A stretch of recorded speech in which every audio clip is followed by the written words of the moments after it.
We'll look at a teaching idea for the past continuous. As we mentioned earlier, the continuous tense is quite conducive to using pictures and talking about actions. Here, what we'll do is we'll switch it back to the past. In this activity, we'll cut up our cards before class and give each pair of students a group of these cards.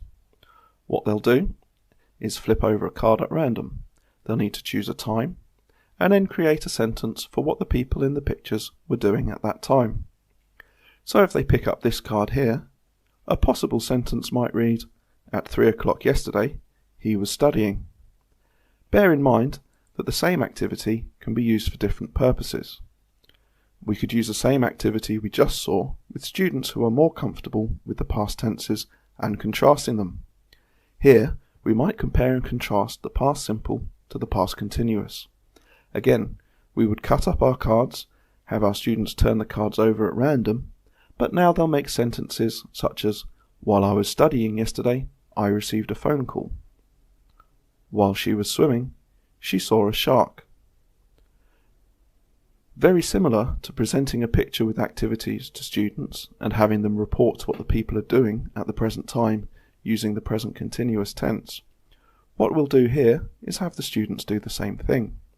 But now we'll give them 2 or 3 minutes to look at the picture and try to remember what the people are doing, before we turn the picture over and then ask the students to create sentences about what the people were doing in the picture.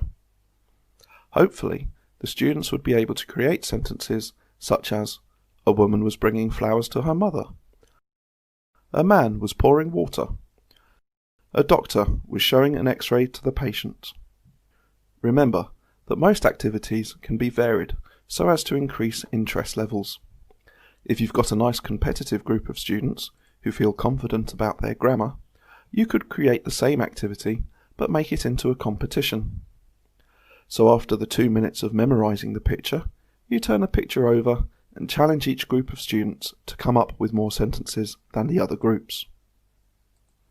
At the end of it, you'll see which group came up with the most correct sentences and obviously give them their due congratulations. Working off our previous mime idea for the present continuous, now we can use the same idea for the past continuous.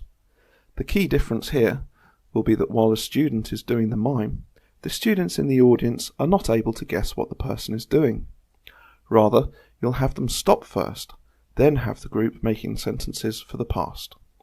So a student may get a card such as drawing, driving or cooking. They do their mime of the action and they stop. Only then can we have the rest of the students make their guess using the past continuous tense.